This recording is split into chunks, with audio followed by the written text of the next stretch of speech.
பெந்தைக்கோஸ்தே நாள் அப்படின்னா என்ன? தேவ ஆவியானவர் ஒவ்வொரு மனிதர்கள் மேலும் என்ன பண்ணுறாரு? இறங்குறாரு. ஏன்னா ஆதியில் பாவம்னு வந்தோடனையும் ஒரு மனுஷனுக்குள்ள அந்த ஆவியில் தான் என்ன ஆகுது? டெத்து வருது. அந்த ஆவி தேவன்கிட்ட இருந்து என்ன ஆகுது? கனெக்ஷனை கட் பண்ணிக்கிறது. இதை பற்றி நிறையாவே உங்கள்கிட்ட பேசியிருக்கேன். அந்த ஆவிக்குள்ளே இருக்கும்போது தான், தேவனுடைய ஆவி நமக்குள்ளே இருக்கும்பொழுது தான் நமக்கு உணர்த்துதல் இருக்கும். எத்தனை பேருக்கு அந்த உணர்த்துதல்லாம் இருக்குது? தேவாவினர் உள்ளே வரும்போது உணர்த்துதல் இருக்கும்போது அந்த உணர்வு வருதா, அந்த உணர்வுள்ள இருதயம் இருக்கா, அப்போயே நீங்கள் ஆண்டவரோட கனெக்ஷனில் இருக்கீங்கன்னு அர்த்தம். நமக்கு ஏதோ சம்திங் நல்லதாக இருந்தாலும் ஹாப்பியாக இருக்கும், சரியாக இல்லைன்னா சமாதானம் இல்லாத மாதிரி இருக்கும். சம்திங் ஏதோ டேஞ்சர்னா அதுவும் சொல்லுவாங்க. இன்னும் அதிகமாக உள்ளே போனோன்னா விஷன்ஸ் பார்க்குறது, இன்னும் அதிகமாக சொப்பனங்கள் காண்றது, இன்னும் அதிகமாக தேவனோட டைரெக்டாக பேசுகிறது, வார்த்தைகள் மூலமாக அவர் கன்ஃபார்ம் பண்ணுறது, இந்த மாதிரி நிறைய விஷயங்கள் இருக்குது.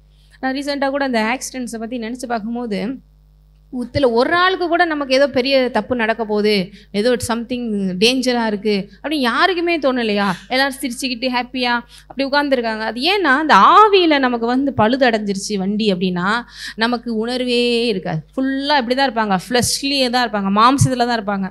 மாம்சத்தில் இருக்கும்போது நமக்கு எந்த ஒரு ஃபீலிங்ஸு, தேவன்கிட்ட இருந்து கனெக்ஷன்ஸ் எதுவுமே இருக்காது. அப்போ தேவனே அவங்களுக்கு ஏதாவது விஷயத்தில் சொல்லணும்னு நினச்சா கூட அவங்களால என்ன பண்ண முடியாது? உணர முடியாது. எத்தனை பேருக்கு நான் சொல்கிறது புரியுது? எத்தனை பேருக்கு நான் சொல்கிறது? இந்த இப்போ இத்தனை பேர் போனாங்க, ஒரு ஆளுக்கு கூட சம்திங் சரியில்லை, என்ன மாதிரி நடக்க போகுது. இப்போ நமக்கெல்லாம் பாருங்கள், ஆண்டவர் உணர்த்துவார். சரியா இல்லைன்னா சரியில்லைன்னு தோணும் நமக்கு. எண்ணத்தில் ஒரு மாதிரி இருக்குது அப்படின்னு நமக்கு தோணும். இல்லை வார்த்தைகள் வெளியே பேசுவார், இல்லை சரியில்லை சில சூழ்நிலைகள் வெளியே என்னென்ன தெரியலையே சரி. ஆனால் உலகத்தில் சாதாரணவங்க கூட ஓரளவு நல்ல ஆத்துமாக்கள்னு இருப்பாங்க. பெருசாக ஆண்டவர் பற்றி தெரியாட்டாலும் ஒரு கைண்ட் பீப்புள்ஸு, ஒரு சாஃப்ட் பீப்புள்ஸ்லாம் இருப்பாங்க. அவங்களாம் சொல்லுவாங்க என்னன்னே தெரியல. அவங்க ஊரில் என்ன சொல்லுவாங்கன்னா, சகுனம் சரியில்லை, அது சரியில்லை, இது சரியில்லை, என்னமோ தெரியல, ஒரு மாதிரி இருக்குது. அப்புறம் காக்கா வந்து கத்துது, அது வந்து பூனை ஒன்று உள்ள போயிடுச்சு, இப்படிலாம் கூட லூஸ் மாதிரி ஏதாவது யோசிப்பாங்க. பட் சம்திங் அவங்களுக்கு ஏதோ ஒரு இன்டிமேஷன்ஸ் காமிக்கும். அது உலக பிரகாரமாக இருக்கிறவங்களுக்கே இவங்க மாதிரி கொஞ்சம் கூட தெரியலையா? இதில் நீங்கள் என்ன நினைக்கலாம்? இனிமேல் நம்ம ஃப்ளைட்டில் போனால் தானே அப்படின்னு நினைக்கலாம். இதில் என்ன பிரச்சனைனா, ஃப்ளைட்டில் போனவங்க மட்டும் செத்துச்சுன்னா பிரச்சனை இல்லைங்க. நம்ம வார்டில் உட்காந்து டாக்டருக்கு படித்தோமா, போய் சாப்பிட்டு வந்தோமா அப்படின்னு சொல்லிட்டு அவங்ககிட்ட நம்ம வார்டில் உட்காந்து வீட்டுக்குள்ளே தூங்கிக்கிட்டு இருந்தோமா அப்படின்னு அங்கிட்ட ஃப்ளாட்டில் உட்காந்து இப்படிப்பட்டவங்களுக்கு நீங்கள் என்ன பண்ணுவீங்க? நம்ம என்ன நினைக்கிறது? இனிமேல் பாரு ஃப்ளைட்டே வேண்டாம், இனிமேல் ட்ரெயினே வேண்டாம், பேசாமல் உட்காந்துருக்காங்க. அவங்கவுங்க வீட்டுக்குள்ளே மூடிக்கிட்டு அவங்க வேலையை அவங்க பார்த்துட்டு சாப்பிட்டுக்கிட்டோ படிச்சுக்கிட்டோ தூங்கிக்கிட்டோ துணி காய போட்டுக்கிட்டோ. நேற்று போட்டிருக்கான் ஒரு 9th ஸ்டாண்டர்ட் படிக்கிறேன், கட்டில் வேப்ப மரத்து கையில் தூங்கிட்டு இருக்கான். இந்த போகிற இதில் வந்து என்ன ஆயிடுச்சு, நாய் குருவி பூனை சாதாரண ரோட்டில் படுத்து கிடந்தவன் எல்லாத்துலேயும் அந்த ஃபயரில் என்ன ஆயிடுச்சு, எல்லாம் பஸ்பமாயிடுறாங்க. இதில் என்னங்க பண்ண முடியும்? அப்போ என்னங்க பாதுகாப்பு? இதில் போனால் தானே, நான் இனிமேல் போக மாட்டேன்ப்பா, இதில் போனால் தானே, ரோட்டில் நடந்தால் தானே, வீட்டுக்குள்ளே இருந்தாலே வருதுடா உன்னை தேடி. நிறைய பேருக்கு புரியுது. எங்களுக்கெல்லாம் அப்படிலாம் வராதுங்க. நிறைய பேர் பிசாசு வேணுன்னே விட்டு வச்சுருக்கான், நமக்கு ஆள் வேணும்ல அப்படின்ட்டு. ஏன்னா இவங்கெல்லாம் செத்தவங்கலாம் பாவிகள் அப்படி சொல்ல வரல. ஏன்னா அதோட மோசமான பாவிகள்லாம் உலகத்தில் இருக்கான். ஆனால் பாவிகளாக இருந்து கூட உங்களுக்கு அந்த உணர்வு, அந்த இன்ஸ்டிங்ஸ் இல்லையே அப்படிங்கும்போது அதுக்கு தான் பாருங்கள், அந்த ஆவியில் நமக்கு எப்படி இருக்கணும் உணர்வுல. இன்றைக்கி கிறிஸ்தவர்களாக இருந்து கூட இந்த ஆவியானோட தொடர்பு இல்லாமல், ஆவியானோட இந்த உறவில் இல்லாமல் இருக்கிறனால தான் அவங்களுக்கு நிறைய விஷயங்கள் ஃபெயிலியர்ஸ் வருது. ஆவியானோரோட உறவு வந்துருச்சு, ஆவியானோட அந்த கனெக்ஷன் வந்து நீங்கள் ஒவ்வொரு தடையும் மினிமம் ஒரு நாளைக்கு ஒரு அந்நிய பாஷை. எத்தனை பேருங்க அந்நிய பாஷை பேசுகிறீங்க? பாதி பேசுவேன், அதான் இப்படி கைது.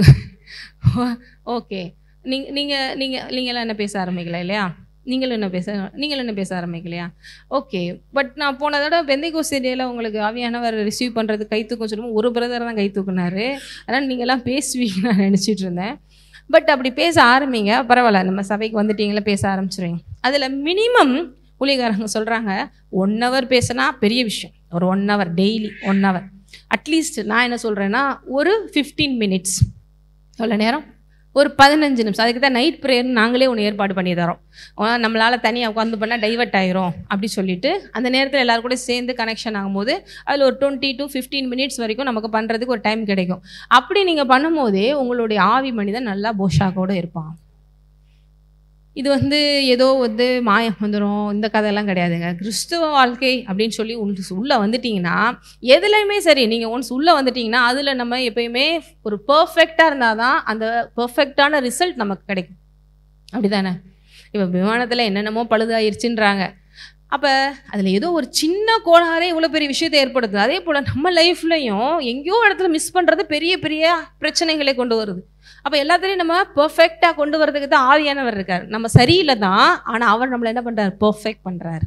பலவீனத்தில் பலனாக இருக்காரு, சுகவீனத்தில் சுகமாக இருக்காரு, ஞானம் இல்லையா ஞானமாக இருக்கிறாரு, ஆவியின் கனிகள் கொடுக்குறாரு. நம்மளுடைய இருதயம் ஹார்டாக இருக்கா, மன்னிக்க முடியாதா இருக்கா, வெறுப்பு இருக்கா, கசப்பு இருக்கா, நிறைய காயப்பட்ட இருதயமாக இருக்கா, அவர் அன்பால் என்ன பண்ணுறாரு? இடை கட்டுறாரு. அடுத்து இன்னும் அதிகமாக தேவனுக்கு வைராக்கியமாக இருக்கும்படி செய்கிறார். இது எதுவுமே நம்மளே செய்ய முடியாது, அதுக்கு தான் அவர் கொடுக்கப்படுறார். அப்போ இன்றைக்கி கிறிஸ்துவ வாழ்க்கையில் நம்ம சபைக்கெல்லாம் வந்துட்டு ஊழியத்துக்கு வந்துட்டு ஆவியானவர் பற்றி தெரியாமல் இருக்கக்கூடாது. ஏன்னா ஆவியானவர் வேற யாரும் இல்லை, கர்த்தரே கர்த்தரே கர்த்தரே. அந்த ஆவியானவர் உள்ளே கொடுக்குறதா போன வாரம் உங்களுக்கு காமிச்சேன். இயேசுவே இந்த உலகத்தில் வந்து மரிச்சிருக்காருங்க.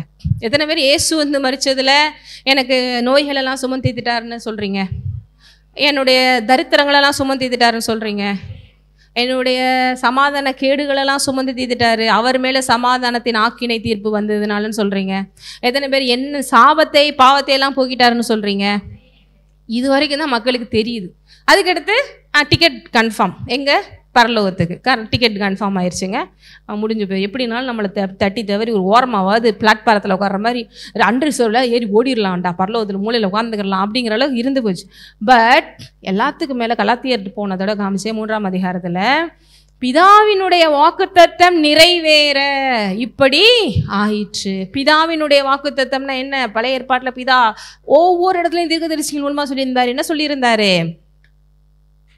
மாம்சம். நீங்கள் எல்லோரும் மாம்சத்தோடு இருக்கீங்களா? மாம்சத்தோடு இல்லைங்க நாங்கன்னா வேற மாதிரி இருக்கீங்கன்னு அர்த்தம். கிள்ளி பார்த்தா உணர்வு இருக்குது, பார்த்தா சதை இருக்குது, ரத்தம் ஓடுது, இதான் மாம்சம். மாம்சமான யாவர் மேலும் இதில் எந்த பாரபட்சம் கிடையாது. ஜாதி, குலம், கோத்திரம், இந்தியனா இல்லை ஆப்பிரிக்கனா ஐரோப்பியனா அது பார்க்குறதில்ல, படித்தவன் படிக்காதவன் பார்க்குறதில்ல, ஆண் பெண்ணுன்னு பார்க்குறதில்ல. இந்த ஆண் பெண் பார்க்குறது நிறைய இடங்கள்ல இன்னமும் இருக்குது, கிறிஸ்தவத்தில் இருக்குன்னே சொல்லலாம். நம்ம சகோதரர்கள் கூட வரும்போது அவங்களெல்லாம் எதுக்கு டைவர்ட் பண்ணி விட்டுறாங்களாம். போன தடவை கூட அவர் சொன்னார், போனோடனேயுமே எங்கே போகிறப்பா, அப்படியா, ஐயோ அப்படிலாம் இருக்கக்கூடாதே, இப்படியாக்கும் அப்படியாக்கும் ஏதாவது சொல்லி குழப்பிடுறாங்க சிஸ்டர். என்கிட்ட கூட சொன்னாங்க, லேடி பஸ்ட்ரா, அப்படியா அதெல்லாம் கொஞ்சம் சரியாக வருமானு தெரியலையே. அப்புறம் தான் சிஸ்டர் நான் பைபிளை படித்து பார்த்தேன், நிறைய லேடிஸே ஊழியம் பண்ணியிருக்காங்க.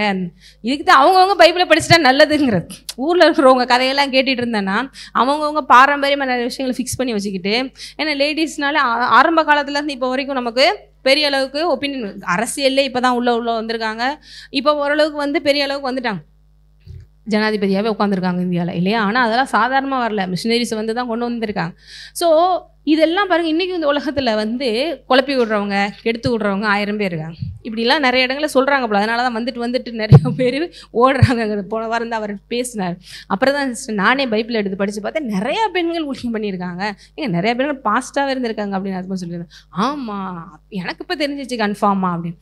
இந்த அறிவு சுயமாக அவங்கவுங்களுக்கு வர்ற வரைக்கும் ஒன்றும் பண்ண முடியாது இல்லையா. அதுக்கு தான் உங்கள் கையில் இவ்வளோ பெரிய பைபிளை கொடுத்துரும். அந்த பைபிளை எடுத்து ஓப்பன் பண்ணாலே அங்கேயே ஆன்சர்ஸ் வருது. தேவனோட டைம் ஸ்பெண்ட் பண்ணாலே அங்கேயே நமக்கு ஆன்சர் வருது. ஏன்னா இந்த சரீரம்ங்கிறது வந்து இந்த உலகத்தில் இருக்கிற வரைக்கும் தான் தேவன் நம்ம ஒவ்வொருவரையுமே ஆவியாக தான் வச்சுருக்காரு. இப்போ ஆவி வந்து பாருங்கள், நம்ம எல்லாருமே ஒவ்வொரு ட்ரெஸ் போட்டிருக்கோம். நீங்கள் ஒரு மாதிரி ட்ரெஸ் போட்டிருக்கீங்க, நான் ஒரு மாதிரி ட்ரெஸ் போட்டிருக்கேன், வெளிப்புறத்திலே சரீரத்துக்கு. அதே போல் தான் அந்த ஆவிக்கு ஒரு ட்ரெஸ் போட்டு விட்டுருக்காரு, அதுதான் இந்த சரீரம். ஆவிக்கு போட்ட ட்ரெஸ் தான் என்னது? அந்த சரீரத்தில் ஒவ்வொருத்தவங்களும் ஹைட்டாக இருக்காங்க, குட்டையாக இருக்காங்க, வெள்ளையாக இருக்காங்க, கருப்பாக இருக்காங்க, ஆணாக இருக்காங்க, பெண்ணாக இருக்காங்க. இவ்வளோ தான் டிஃப்ரென்ஸ். அடுத்தது ஆணுக்கு ஒரு பர்பஸ் வச்சுருக்காரு, பெண்ணுக்கு ஒரு பர்பஸ் வச்சுருக்காரு, அவ்வளோதான். மற்றபடி ஒரே ஆள். இப்போ ஒரு தகப்பனாக இருக்காங்க, அவங்களுக்கு ஒரு பையன் பிறக்குது, அடுத்து ஒரு 2 வருஷம் கழிச்சு ஒரு பொண்ணு பிறக்குது. ரெண்டுமே அவங்க பிள்ளை தானே இல்லையா? பையன் மட்டும்தான் என் பையன், பொண்ணாக பிறந்துச்சு என்னன்னே தெரியல அப்படின்னு. ரெண்டுமே அவர் பிள்ளை தான் சொல்லுவாங்க. ரெண்டுமே சட்டப்படியும் அவங்க பிள்ளை தான், ஒரிஜினலாக அவர் பிள்ளை தான். ஜீன் டெஸ்ட் எடுத்து பார்த்தாலும் அதான் சொல்லும், டிஎன்ஏ டெஸ்ட் எடுத்து பார்த்தாலும் அதான் சொன்னோம். இப்போ தேவன் அப்படி தான் பாருங்க, எனக்கு எந்த பாரபட்சம் இல்லை, எல்லாம் ஏன் பிள்ளை, ஏன்னா என் ஆவியை ஊதி ஊற்றி இருக்கிறேன். ஸோ இந்த மாதிரி பாரம்பரிய விஷயங்கள் இதெல்லாம் தூக்கி எரிஞ்சாதான் பாருங்க. ஏன்னா எப்பவுமே எல்லா இடங்களையும் எல்லா ஊழியர்களுக்கும் பிரச்சனை வருது. இயேசுக்கே இந்த உலகத்தில் பிரச்சனைங்க. இயேசுவே ஒருத்தனை அக்செப்ட் பண்ண மாட்டேன், நான் பரிசேயனும் சதுசேயரும் லாஸ்ட் மினிட் வரைக்கும் ஆர்கியூ பண்ணிட்டு தான் இருக்காங்க. நீயா மெஸ்ஸியா? நீ மெஸ்ஸியாவே கிடையாது. நீ மெஸ்ஸியா இருந்து இப்படியே நடக்கும். நீ சனாஃப்கடே கிடையாது. நீ சாதாரண ஒரு ஆள். நீ எப்படி பிதான்னு கூப்பிடலாம்? நீ எப்படி அப்படி கூப்பிடலாம்? இப்படி கடைசி வரைக்கும் இயேசுவுக்கே பிரச்சனை. நான் ஆண்டவர்கிட்ட பேசிகிட்டு இருக்கும்போது என்ன ஒருத்தவங்களும் பெருசா மதிக்க மாதிரி தெரியலையே அப்படின்னு பேசிகிட்டு இருக்கும்போது தேவர் சொல்றாரு, கடவுளாக இருக்கிறனால தான் என்னையே கொஞ்சம் மதிக்கிறாங்கம்மா, அதை தெரிஞ்சுக்கோ நீ. இத்தனை பேருக்கு புரியுதுன்னு தெரியல. கடவுளாக இருக்கிறனால தான் என்னையே கொஞ்சம் மதிக்கிறாங்க. ஏன்னா நம்மகிட்ட வரணுமே, நம்மகிட்ட ஆசீர்வாதம் வாங்கணுமே, இல்லைன்னா உயிர் இருக்க முடியாது. என்ன அவ்வளோதான். ஏன்னா அந்த உலகத்தில் இந்த கீழ்ப்படியாமல் தான் இவ்வளோ பிரச்சனை. சொல்லுங்கள், நம்ம என்ன சொல்கிறோம்? நல்ல ஆண்டவர் இருக்காருங்க, உங்களுக்கு இவ்வளோ செஞ்சுருக்காருங்க, நம்புங்கன்னு சொல்கிறோம். வேறு ஏதாவது சொல்கிறோமா? அவங்கள்ட்ட போய் சொத்தை கேட்குறோமா, இல்லை காசை கேட்குறோமா, இல்லை ஒன்றை இருக்கலாம் எழுதி கொடுன்னு சொல்கிறோமா? நல்ல விஷயத்த சொன்னால் கூட வந்துட்டாங்கப்பா, அசிங்கமாக பேசுகிறதும் திட்டுறதும் எதிர்க்கிறதும். சரி, கிறிஸ்தவங்கள உள்ள வந்த பிறகும் பிடிச்சிக்கிறாங்களா முழுசா? அதுலேயே அறக்குறை. ஒன்றும் கேட்க மாட்டேங்குது. இது சொன்னபடி வீட்டில் பிள்ளைங்கனாலாவது 4 திட்டி மனசாத்திக்கிடலாம். இல்லை வெளியில் ஒரு டீச்சராக ஸ்டூடெண்ட்டாக இருந்தால் கூட இப்போ டீச்சருக்கும் அந்த இது குறைஞ்சி போச்சு. அடித்தானா இவங்க வேறு பதிலுக்கு அடிச்சிடுறாங்கன்னு சொல்லிட்டு இப்போ எல்லாருமே அப்படி கண்ட்ரோல் பண்ணி இருக்கும்போது இங்கே ஊழியத்தில் சொல்லவும் முடியாமல் வைக்கவும் முடியாமல் அதே நேரத்தில் பேசாமல் இருக்க முடியாமல் இப்படியே இருக்கும்போது தான் ஆண்டவர்கிட்ட பேசும்போது ஒன்றும் பெருசாக யாரும் மதிக்கிற மாதிரி இல்லை. அதனால தான் ஆண்டவர் எப்படி இருக்கணும். அதான் சொல்ல, கடவுளாக இருக்கிறனால தான் எனக்கே கொஞ்சம் மரியாதை இருக்குன்னு. இந்த உலகத்தில் அவர் வரும்போது கூட பெருசாக அவர் யாருமே மதிக்கலை. என்னுடைய சொந்தத்தில் வந்தேன் எல்லாரும் என்னை புறக்கணித்தாங்கன்றார்.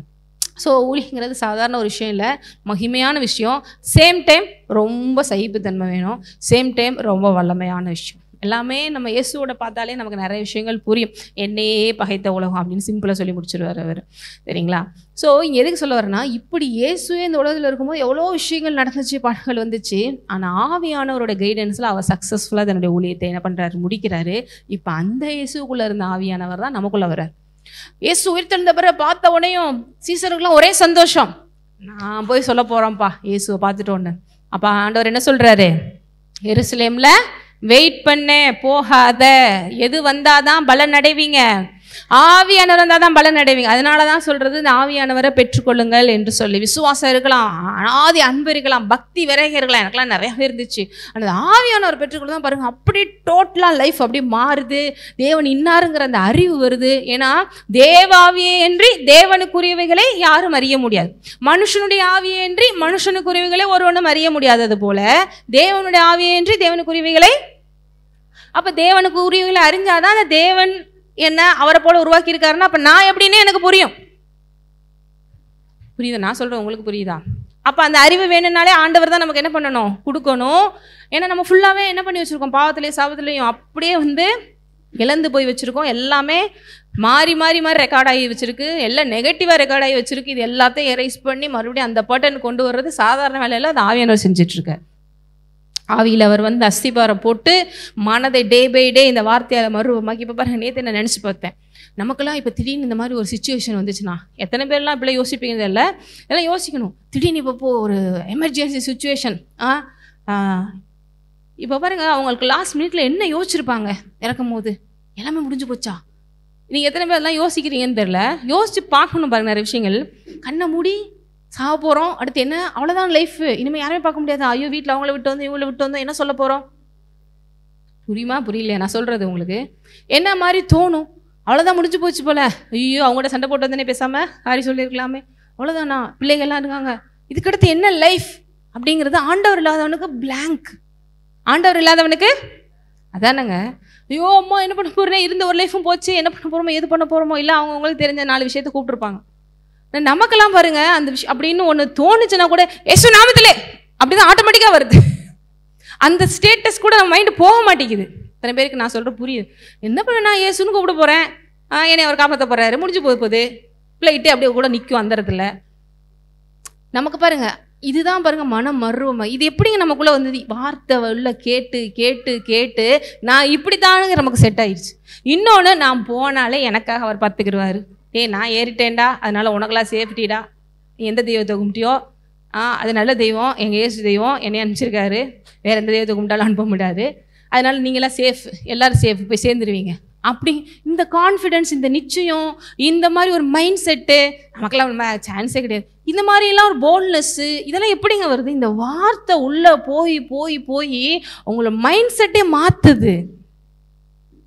நான் சொல்கிறேன், எத்தனை பேருக்கு புரியும் தெரியல, நிறைய பேர் அமைதியாக இருக்காங்க. இந்த சிச்சுவேஷன்லாம் இருந்தால் தெரியும் பாருங்கள். உட்காந்துட்டு இருக்கான், சாப்பிட்டுட்டு இருக்கான், டொம்முன்னு வந்து இடித்து மேலேருந்து விழுந்து எல்லாம் உடல் நசிங்க செத்துட்டாங்க. எல்லாம் பாவமாக இருக்குது, அழுகையாக வருது. இப்போ நம்ம பிள்ளை மாதிரி தானே அதுகளும் படிச்சுட்டு இருந்திருக்குகளே. அந்த ஃப்ளைட்டில் போனவனாவது அவன் ஏறி போனான், இவங்க என்னடா பண்ணாங்க, வீட்டுக்குள்ளே உட்காந்துருக்கான். அவன் படிச்சுக்கிட்டு எவ்வளோ கஷ்டப்பட்டு கனவுகளோட படிச்சுட்டு இருப்பான். ஒரு நிமிஷம் நினச்சி பார்த்துருப்பானா அடுத்த நிமிஷம் சாக போகிறோன்னு. இப்படி ஒவ்வொன்று நினச்சி பார்க்கும்போது மனசு அப்படியே கஷ்டமாக இருக்குது பாருங்க. ஆனால் நமக்கு ஆண்டவர் பார்த்துக்குறார், எல்லாம் எனக்கு அவர் பார்த்துக்குறார். இப்போ வரைக்கும் இப்போ கூட நான் ஒவ்வொரு நிமிஷம் நினச்சி பார்ப்பேன், நம்ம கரெக்டாக எல்லாமே செட் பண்ணியிருக்கோம், நம்ம கரெக்டாக ஓடல, திடீர்னு மேலே இருக்கிற செட்டு கீழே விழுகாது நிச்சயம் கிடையாது. ரோட்டில் இப்போ நீங்கள் எல்லாம் கரெக்டாக அந்த சர்ச்சுக்கு வந்துட்டீங்கன்னு கிடையாது, எத்தனை விஷயம் உங்களுக்கு இடிக்க வந்துச்சுன்னு தெரியாது. ஏன்னா ஆக்சிடென்ட்டுங்கிறது சாதாரணமாக தாங்க நடக்குது. போகிறாங்க, அந்த காலை ஓரமாக வைக்கிறாங்க, கரண்ட் சேக் எடுத்துருச்சுன்றாங்க. போகிறாங்க, அந்த அறுந்து போன கம்பி மேலே விழுந்துச்சுன்ற. என்னங்க இது அப்படின்னா, அதாங்க ஆக்சிடென்ட்டு, ஒன்றும் பண்ண முடியாதுங்க அப்படின்னு ஏன்னா காசு கொடுத்துட்றோம். இது எல்லாத்தையும் தாண்டி நம்ம ஊரில் எல்லாம் கரெக்டாக இருக்குன்னு நினைக்கிறீங்களா? அதுவும் கரெக்டாக கிடையாது, பர்ஃபெக்டாக கிடையாது. நம்ம அப்படியே ஏறி நிம்மதியாக உட்காந்தா கூட எல்லாரும் போய் டிரைவர்கிட்ட, எப்பா பஞ்சர்லாம் பார்த்தீங்களா, வண்டி வீல்லாம் கரெக்டாக இருக்கா, டீசல்லாம் கரெக்டாக போட்டிருக்கீங்களா, உங்களுக்கு ஓட்ட தெரியுமா, லைசன்ஸ் வச்சுருக்கீங்களா, இப்பெல்லாம் கேட்டு ஏறுறீங்களா யாரும் பஸ்ஸில்? நீ வர சர்ன்னு ஏறி உட்காடுறீங்க, இந்த வந்துடுறேன் 10 நிமிஷத்தில் வந்துடும், வந்துடுறேன் அப்படின்னு. தேவனுடைய கிருபை, அவருடைய கிருபை. ரோட்டில் மாடலாக தான் போகிறோம், ஓன்னு எல்லாம் ஊன்னு வருது, அப்படியே ஒதுக்கி கூட்டுட்டு போகிறது அவரோட கிருபை. ஆக்சிடென்ட்டுங்கிறவங்க வேணும்னு யாரும் போய் மோதுறது கிடையாதுங்க, அதுவாக நடக்குது. மெட்ரோவில் போயிருக்கான், திடீர்னு பாலை விழுந்து ஒரு ஆள் செத்து போயிடும். எது மேலே ஏறி எங்கே போயிட்டுருக்கோம், எது நிற்கும், எது புவியில் விழுன்னே தெரியாதுங்க. ஏன்னா எல்லாமே மனுஷங்களால் செய்யப்பட்டது, அதனால அது எல்லாமே மாறக்கூடியதாக இருக்குது. ஆனால் இன்ன வரைக்கும் சூரியன் கரெக்டாக போயிட்டுருக்கு, சந்திரன் கரெக்டாக போயிட்டுருக்கு. அது இத்தனை குண்டு போட்டு உலகம் நின்றுக்கிட்டு இருக்கு. டம்முனிக்கிட்டு ரஷ்யா அடிக்கிறான், இங்கிட்டு இஸ்ரேல் ஒரு பக்கம் அடிக்கிறாங்க, இங்கிட்டு ஒரு பக்கம் ஈரான் அடிக்கிறான். என்ன இவ்வளோ குண்டு போடுறாங்களே, எப்படி நமக்கு சத்தமே கேட்க மாட்டேங்குது? நான்லாம் யோசிச்சிருக்கேன், எவ்வளோ குண்டு போட்டால் நம்ம கொஞ்சம் கூட சத்தம் கேட்க முடியும். மாடல் நிம்மதியாக படுத்து தூங்குறோம், கடவுளோட கிருபை நம்மளை எங்கேயோ உட்கார வச்சு அமைதியாக தூங்க வச்சிட்ருக்கேன். ஏன்னா இந்த ஃப்ளைட் இடிக்கும் போது கூட பூகம்பமே வந்துருச்சுங்கிற அளவுக்கு தான் பயங்கரமான சத்தத்தோடு இருந்துச்சான் பாருங்க. ஒரு அம்மா பக்கத்து மாடியில் துணி காய போட்டுட்டு இருக்கும்போது பார்த்துச்சான், அந்த அம்மாவுக்கு எப்படி இருந்திருக்கும், இந்த ஃப்ளைட் லைட் எந்த டைரக்ஷனில் வந்துருந்துச்சுன்னா. இனிமேல் யாராமே ஃப்ளைட் போகும்போது டாட்டா காமிப்பீங்க, ஐயோ நம்ம மேலே வந்து விழுந்துரும், உள்ளே போய் ஒழிஞ்சிக்கிறோம் அப்படின்னா உங்கள் வீட்டு மேலே வந்து என்ன பண்ணுவீங்க? அதுக்கு தான் தேவனே நீரே என் பாதுகாப்புன்னு போகிறதா சந்தோஷம். எவன் ஓட்ட தெரியுமா ஓட்ட தெரியாதா, ஃப்ளைட்டு கரெக்டாக ஓடுதா, இல்லை ட்ரெயின் கரெக்டாக போதா, பஸ்ஸு கரெக்டாக வருதா, எதுக்கும் கேரண்டி கிடையாது. எல்லாமே அப்நார்மலாக, அதே தண்ணி கிண்ணி அடிச்சுட்டுலாம் ஓட்டுறாங்க. ஆண்டவர் கிருபை, ஒவ்வொரு நிமிஷமும் கிருபைன்னு சொல்லிக்கிட்டே இருங்க, உங்கள் லைஃப்பில் எல்லாமே கரெக்டாக போகும். இப்போ எதுக்கு சொல்கிறேன்னா, இது எதுவுமே சாதனை ஓடி ஆடி சம்பாதிச்சு கஷ்டப்பட்டு எல்லாம் ஒரு நொடியில் போகுது. அதனால தான் சொல்கிறேன், தேவன் மாத்திரமே நிரந்தரம், அவரை பிடித்து கொள்வது மாத்திரமே நிரந்தரம். அவருக்குள்ளே வாழ்கிற வாழ்க்கை தான் கண்மலை மேலே கட்டப்பட்ட வீடு. நீங்கள் ஏசுக்குள்ள உங்கள் வாழ்க்கையை கட்டியிருக்கீங்களா? ஏசுக்குள்ளனா என்ன, நான் கிறிஸ்தவன் ஆகிட்டேங்க அப்படின்னு இல்லை. இந்த வார்த்தையால் உங்கள் வாழ்க்கை கட்டப்பட்டிருக்கா, அது அசைக்கப்படுவதே இல்லை. புயல் அடிக்கலாம், ஏன்னா இந்த உலகத்தில் இருக்கிற வரைக்கும் பிரச்சனைகள் இருக்கத்தான் செய்யும். பெருவெள்ளம் வரலாம், மழை பெஞ்சாலே ஓவராக தான் பெய்யுது. ஏன்னா புவி வெப்பமாயிருச்சுன்றாங்க.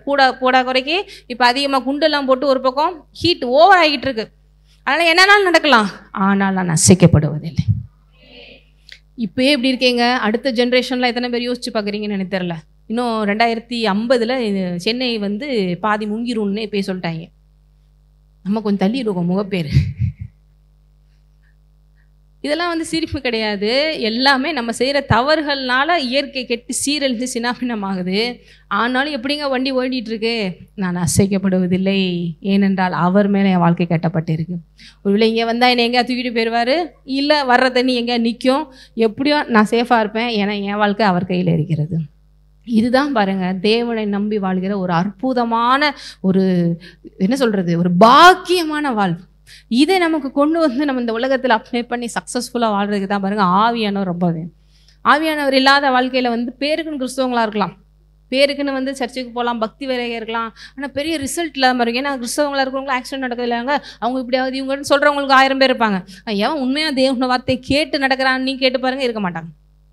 இப்போ நாங்களே இருக்கோம்னு வச்சுக்கோங்க. எக்ஸாம்பிளுக்கு நான் அப்பா அம்மா 2 பேரும் என்ன சொல்கிறது, ஒரு கணவன் மனைவியாக என் பிள்ளைகளை பார்க்குறோம். நாளைக்கு அவன் வந்து ஒரு வண்டியில் போகிறான், நாங்கள் இத்தனையோ தடவை சொல்கிறோம், பொறுமையாக போடா, இப்படி போகக்கூடாது, அப்படி போகக்கூடாது அப்படி சொல்லிட்டு, இல்லை நான் அப்படி தான் போவேன், இது வரைக்கும் நைட்டாக போயிட்டு அதுக்கு மேலே நான் வாட்டு சர்றன்னு போவேன் அப்படின்ட்டு போய் கீழே விழுந்தேன்னா அதுக்கு யார் பொறுப்பு? அவங்கவுங்க தான் பொறுப்பு. இப்படிதான் ஆண்டவரே நிறைய பேர் சொல்றாங்க. ஆண்டவர் சொல்லாமல் கிடையாது, ஆண்டவர் பாதுகாக்காமல் கிடையாது. ஒரு எக்ஸாம்பிளுக்கு சொல்கிறேன், ஆண்டவர் இன்ஸ்ட்ரக்ஷன்ஸ் கொடுக்காம கிடையாது. நீங்கள் நல்லா இருக்கணும்னு தான் ஆண்டவர் நினைக்கிறாரு. அதே மாரி கீழ்ப்படியாமல் போய் நம்மளே தப்பாக பண்ணிட்டு கடவுள் என்னை கைவிட்டுட்டாரு, கடவுள் ஏன் இப்படி இல்லை, ஏன் உங்களெல்லாம் கடவுள் ஏன் காப்பாற்றலை அப்படின்னு நிறைய விஷயங்கள் சொல்லி அது அவங்கவுங்களுக்கு பர்சனலாகவே தெரியும். இவன் வீணுக்கு தான் போய் மாண்டியிருக்கான் அப்படின்னு சொல்லி கீழ்ப்படியாமல் தான் எல்லா விதமான பாவத்துக்கும் எல்லா விதமான நாசமோசத்துக்கும் காரணமாக இருக்குது. ஸோ இதுதான் சிம்பிள். ஏன்னா நீங்கள் நிறைய பேர் அப்படிலாம் சொல்லுவாங்க, ஏன் அவனுக்கு கிறிஸ்தவம் தானே, அவனுக்கு இதாகி போச்சு, இவனுக்கு தான், அவன் எப்படி போனான்னு எனக்கு தெரியாது, கர்த்தர் நல்லவர், அவ்வளோதான். நம்ம மாற்றிக்கிறது தான் நமக்கு நல்லது இல்லையா? ஸோ இந்த ஆவியானவர் உள்ள வரும்போது உங்களுக்கு இந்த மாதிரி இன்ஸ்ட்ரக்ஷன்ஸ் கொடுப்பாரு, உங்களை சீர்படுத்துவார், உங்களை சிறப்படுத்துவார், உங்களை பலப்படுத்துவாருங்கிறதுல எந்த சந்தேகமே இல்லை. ஆவியானவரோட அந்த உறவு டெய்லி என்ன பண்ணுங்க, அட்லீஸ்ட் 15 minutes ஆகுது டங்ஸில் பேசுங்க, சத்தமாக பேசுங்க, உறவாடுங்க. நிறைய உங்களுக்குள்ள அப்படி தெய்வீக சமாதானம் வரும். எல்லா வகையிலும் தேவன் உங்களுக்கு வேதத்தில் என்ன சொல்லியிருக்காரோ அதை அப்படி உங்கள் வாழ்க்கையில் பலிப்பதை பார்ப்பீர்கள். அப்படி தான் பேதுருவிலேருந்து எல்லாரும் மாற ஆரம்பிக்கிறாங்க. பேதுரு, பவுலு எல்லாம் ஆவியானவரை பெற்றுக்கொண்ட பிறகு பயங்கரமான டோட்டல் சேஞ்சஸ். பேதுருலாம் இயேசுவை யாருன்னே தெரியாமல் மறுதளிச்சவர், பயந்து ஓடினவர். ஆனால் ஆவியானவரை பெற்றுக்கொண்ட பிறகு அத்தனை பேருக்கு முன்னாடி, யாருக்கு முன்னாடியெல்லாம் பயந்தாரோ ஓடினாரோ, எங்கே நம்மளே சிலுவையில் அரைச்சிடுவோம்னு நினச்சாங்க, அவங்க முன்னாடி தைரியமாக நின்று பேசுகிறாரு. ஒரே பிரசங்கத்தில் 3000 பேர், 3 தடவை மறுதளிச்சவனை 3000 பேர் ரசிக்க வச்சது தேவ ஆவியானவர். ஹல்லேலூயா. அடுத்து போகிறாங்க, சர்ச்சுக்கு போகிறாங்க. போனால் ஒருத்தன் இப்போ அவன் பிறவிலேருந்தே சப்பானியாக கிடக்குறான். அவனை பார்த்துட்டு, சரிப்பா காட் பிளஸ் உனக்கா நான் சோமோன் அப்படின்னு சொல்லிட்டு வரல, இயேசு நாமத்தினால எழுந்து நட. எனக்குலாம் நீங்கள் எல்லோரும் அப்படிலாம் செய்யணும்னு ஆசை. நம்ம சபை என்றைக்கு அப்படி மாறப்போதோ அப்படி இந்த வாரம் ஃபுல்லாக அப்படியே போகிற வாரம்லாம் அடிச்சு முடிச்சுட்டு வந்துட்டேன், பாருங்கள் எவ்வளோ பேர் க்ரௌடு வருது, இன்னும் கொஞ்சம் பெரிய சர்ச்சாக கேட்டுங்க அப்படின்னு என்றைக்கு நீங்கள் சொல்லுவீங்கன்னு நான் எதிர்பார்த்துக்கிட்டு இருக்கேன். சீக்கிரமாக வரும், நான் விசுவாசிக்கிறேன். போகிறாங்க, தூக்கி நடக்கிறாங்க. அவன் சப்பானியாக இருந்தவங்க, காலெலாம் அப்படி தொலைன்னு தான் இருக்கும். சப்பானிகள் எல்லாம் நீங்கள் பார்த்தீங்கன்னா நர்வ்ஸ் இருக்காது, எலும்புகள் இருக்காது, ரத்தம் ஓட்டம் இருக்காது. பிறவியிலேருந்து அந்த பார்ட்ஸ் அவனுக்கு ஃபார்ம் ஆகாமல் இருக்குது. ஆனால் கால்களும் கரடுகளும் பலன் கொண்டு நின்று குதித்தெழுந்து நடந்தான் என்று போடப்பட்டிருக்கிறது. ஒரு செகண்டில் அவ்வளோ விஷயங்களும் ஒரே நேரத்தில் பாடியில் மேனுஃபேக்சர் ஆகுதுங்க, அப்படி ஃபார்ம் ஆகுது. எத்தனை பேரால் இமேஜின் பண்ண முடியுது? மெடிக்கல் லைனில் படித்தவங்களுக்கு தெரியும். ஒரு தாயின் கருவில் அது எல்லாம் மெதுவாக ஒன்று ஒன்றா ஃபார்ம் ஆகி வரணும். இந்த ஒரே நிமிஷத்தில் சின்ன வயசுலேருந்து சப்பானியாக கிடந்தவனுக்கு அது ஃபார்ம் ஆகி நின்று நார்மலான ஆள் மாதிரி இருக்கிறான். பார்க்குறவங்களுக்குலாம் இவன் மாதிரி தான் இருக்கானே வேணா அப்படிங்கிற ஒரு டவுட் வர அளவுக்கு மாறிடுச்சு. அதுக்கு அவங்க சொல்கிறாங்க, எங்களுடைய பலம் இல்லைங்க, தேவனுடைய பலம், எங்களுடைய சக்தி இல்லைங்க, அவருடைய சக்தி. ஏசு கிறிஸ்துவை மகிமைப்படுத்தும்படி பிதா செஞ்சுருக்கார். அடுத்து பேசுகிற 5000 பேர் எடுத்து ரசிக்கப்பட்டாங்க. அதே பேதுரு. மொத்தம் எத்தனை பேர்? 8000 பேர். போதுமா சபை? 8000 பேர் யோசிச்சு பாருங்கள், எவ்வளோ பெரிய சபை கட்டணும். சீக்கிரமாக நம்மளாம் பெருசு பண்ணிவிட்டு அது மாதிரி ஆளுகள்லாம் வரும்னு நான் நினைக்கிறேன். தேவனாலாம் விசுவாசிக்கிறான். ஒரே நாள் அப்படி மாற்றுதலை எழுப்புதலை கொண்டு வர தேவன் வல்லவர். அப்படிப்பட்ட ஆவியானவர் பற்றி தான் நான் சொல்லிட்டு இருக்கேன். இந்த ஆவியானவர் வரும்போது உங்கள் வாழ்க்கை இப்படி மாறும். அப்போ சாதாரணமாக நினச்சிடாதீங்க, இயேசுவை போலவே உங்களை மாற்றுவர் தான் இந்த ஆவியானவர். இந்த ஆவியானவரை வச்சுட்டு வாழ்க்கை மாறாமல் இருக்கவே முடியாது. அந்த ஆவியானவர் தான் நமக்கு இன்னும் கொஞ்சம் கான்ஃபிடென்ட் கொடுக்குறாரு. தேவனை நீ எப்படி கூப்பிடு? அப்பா பிதாவே கூப்பிடு. ரோமரில் எடுத்துக்கோங்க. ரோமர் 8ஆம் அதிகாரத்தில் 14, 15, 16, 17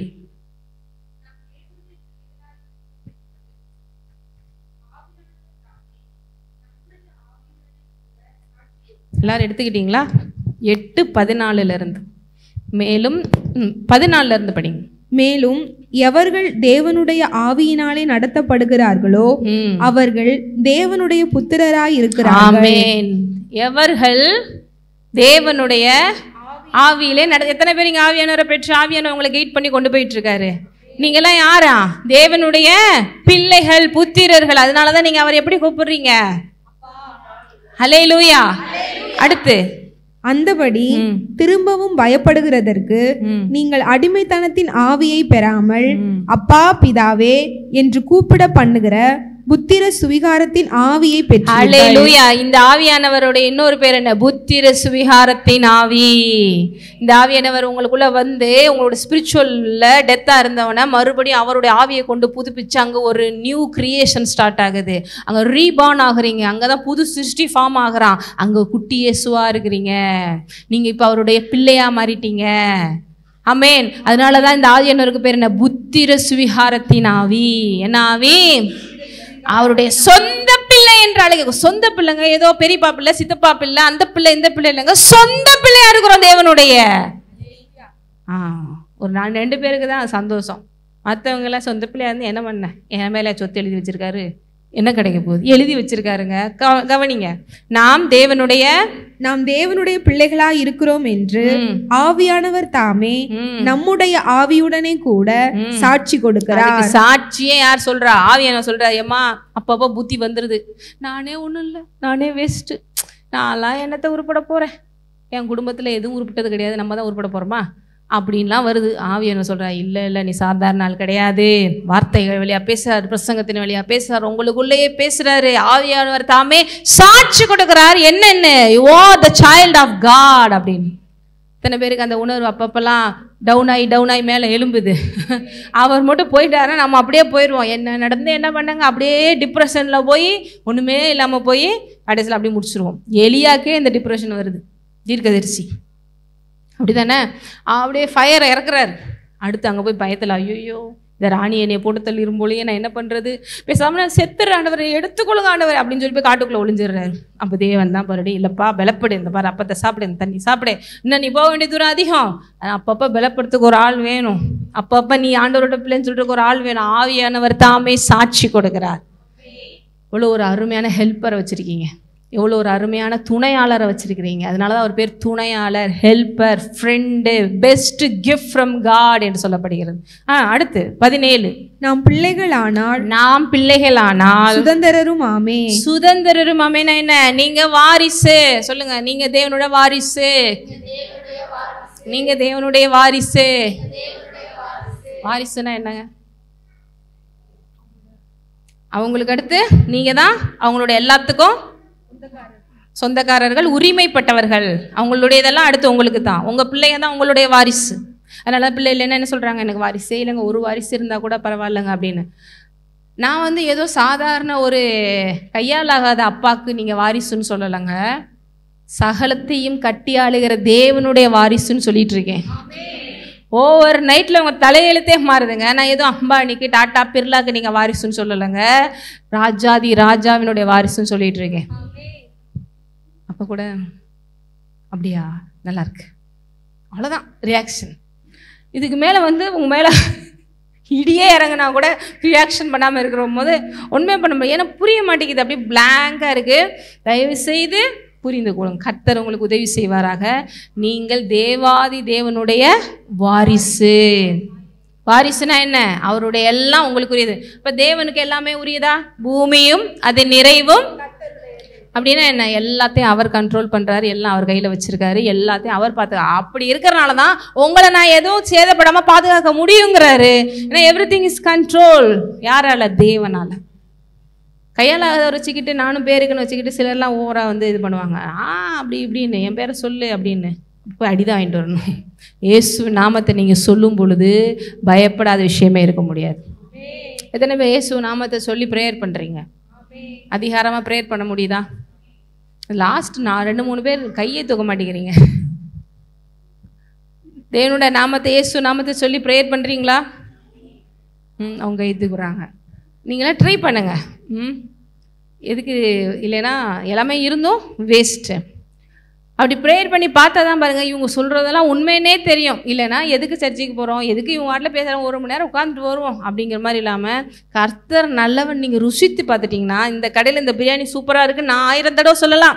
இவங்களுக்கு என்ன சும்மா சொல்லிகிட்டே இருப்பாங்க. நீங்கள் போய் சாப்பிட்டுட்டு வந்துட்டிங்கன்னா அதுக்கடுத்து சொல்கிற ஒவ்வொன்றும் உங்களுக்கு ஆமாங்க இந்த பச்சடி கொடுப்பாங்களே அது அதை விட சூப்பராக இருக்குங்க, அப்புறங்க அந்த அதுக்கு மேலே வந்து ஒரு மல்லித்தூ போட்டிருப்பாங்க அது அதை விட நல்லா இருக்குங்க, நானே 10 பேர் ரெக்கமெண்ட் பண்ணியிருக்கேங்க அப்படின்னு நீங்கள் சொல்லிடுவீங்க. அடிக்கடி அங்கே தாங்க போய் சாப்பிட்டுட்டு இருக்கேன் அப்படின்னு.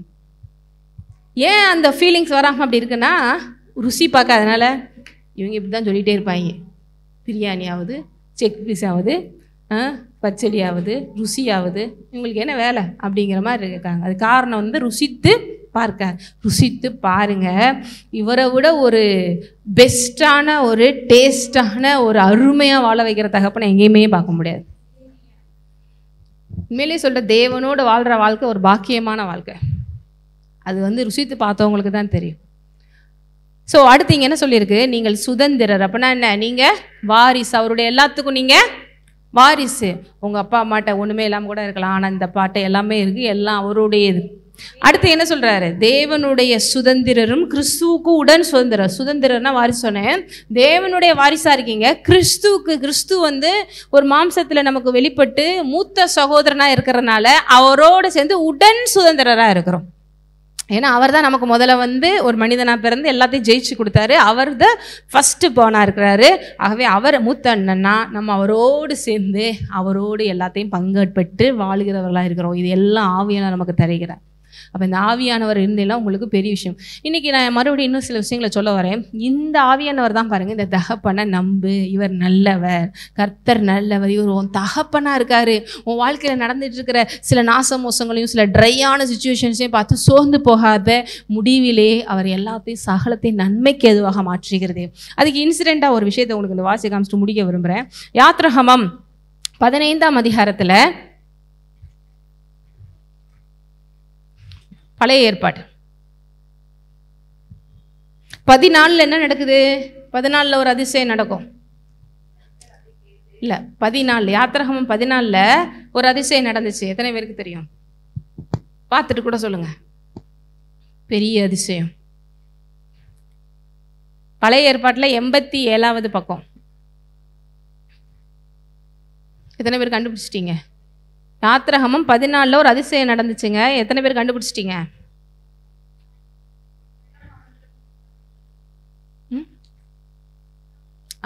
Very good. செங்கடல் ரெண்டாக,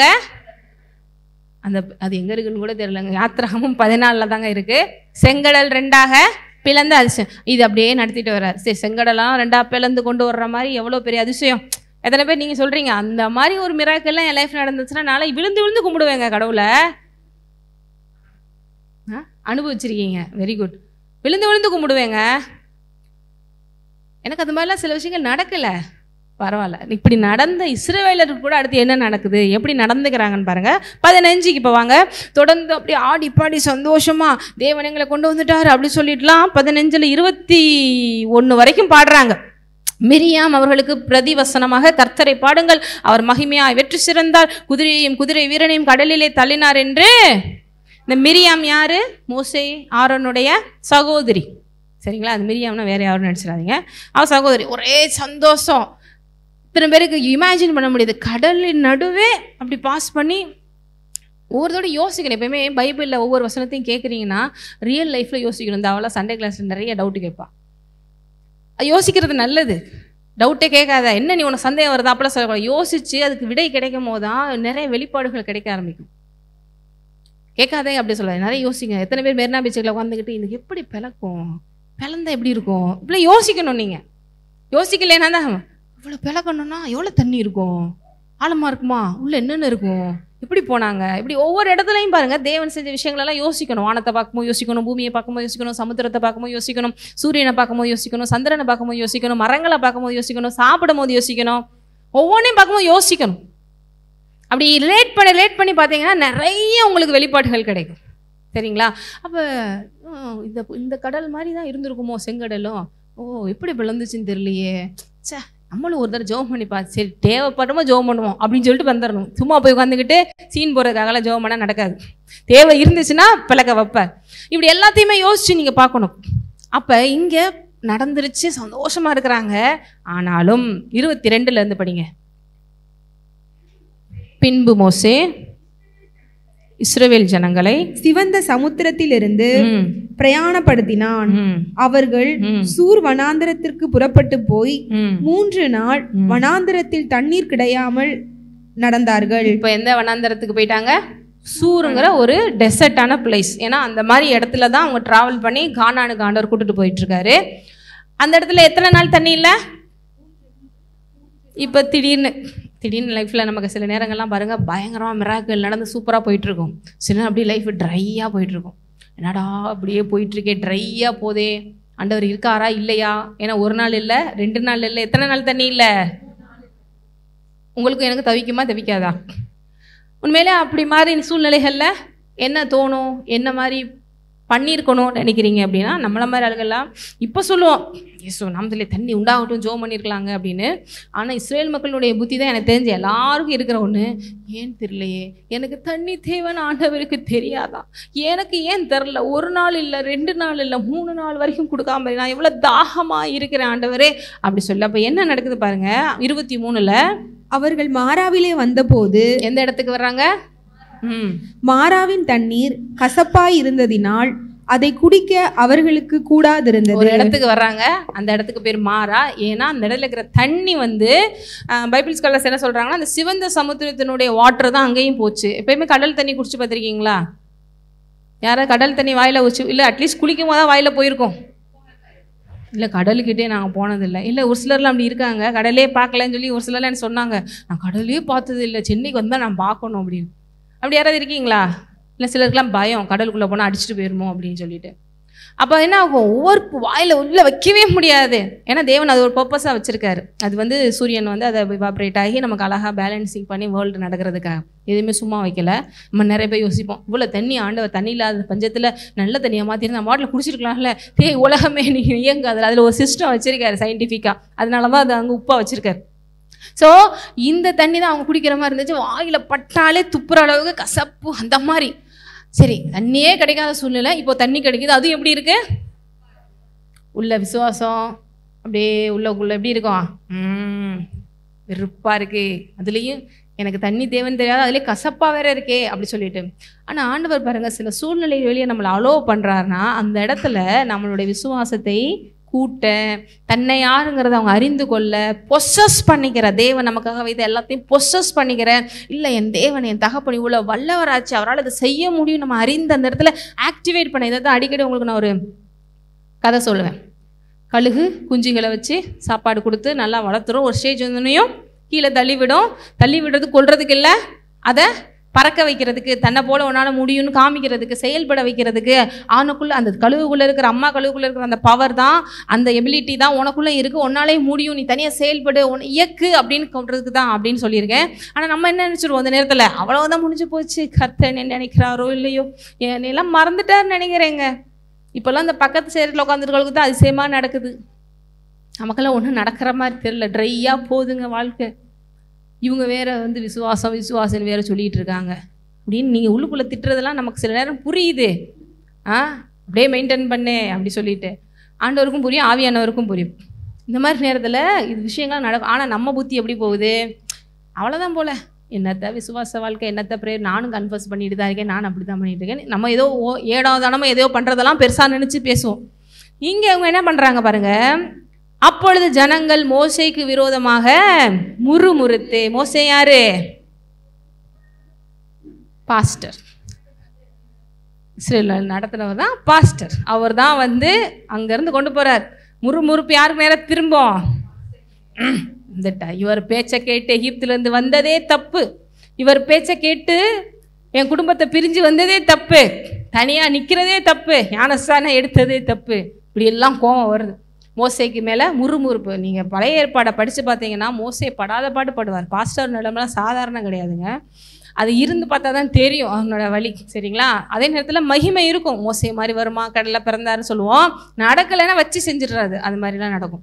அப்போ மோசே யார் முறுமுறுப்பார்? யார்கிட்ட போய் புலம்புவார்? யார் கூப்பிட்டாங்களோ அவங்கள்ட்ட தான் புலம்பணும். ஆண்டவரே தேவையா, அந்த மக்கள் பாருங்கள் என்னை அடிச்சே கொண்டுருவாங்க போல தெரியுது. ஏன் அங்கே பாருங்கள், எகிப்தில் என்னமோ இவங்கெல்லாம் ராஜா வாழ்க்கை வாழ்ந்த மாதிரி, யாரு பிரியாணியாக சாப்பிட்டு பார்வோன் கை காலை அமுக்கி விட்டு பார்த்துக்கிட்ட மாதிரியும், இங்கே ஏதோ பாவம் கஷ்டப்படுற மாதிரியும், அங்கே வாழ்ந்த வாழ்க்கை நாய்படாத பாடு. அடிமை வாழ்க்கைன்னு எப்படிங்க இருக்கும்? சோறு ஒரு வாய்க்கு கூட உருப்படியாக கிடைக்காது, அடி மிதி வாங்கி அங்கேருந்து பாவம் ஆண்டவர் கொண்டு வந்தாருன்னா, இங்கே வந்து செங்கடலுக்கு முன்னாடி ஒரு போட்டு போடுறாங்க. என்ன போட்டு போடுறாங்க மோசேட்ட? எங்களை எகிப்தில் கலரில்லைன்னா இங்கே கொண்டு வந்தீங்க, பின்னாடி பார்வோன் துரத்துறா, முன்னாடி கடல், அவ்வளோதான் முடிஞ்சு போச்சு, நாங்கள் சாக போகிறோம். எப்படி பேசுகிறாங்க மோசேட்ட? அங்கே கல்றையில் நீங்கள் கொண்டு வந்துட்டீங்களா? இந்த மெரினா பீச்சில் புதைக்கிற மாதிரி இங்கே பீச்சில் புதைக்க கொண்டு வந்துட்டீங்களா? எப்படி பேசுகிறாங்க பாருங்க. அங்கே சும்மா கொண்டு வரலங்க, பார்வோனை அசைச்சு கொண்டு வந்தார். பார்வோன் இருக்கலே வேர்ல்ட்லேயே ஹை லெவல் அத்தாரிட்டியான ஒரு பர்சன். அவன் வீட்டிலேயே போய் உள்ளே போய் மரணத்தை கொண்டு வந்து 10 வாதைகளை அனுப்பி கொண்டு வந்தார். இவ்வளவும் யாருக்கு தெரியணும்? இஸ்ரேல் மக்களுக்கு புரியணும். என் ஆண்டவர் எல்லாம் எனக்கு செஞ்சாருப்பா, எனக்கா செஞ்சு இவ்வளோ பசங்க என்னை கொண்டு வந்தார்.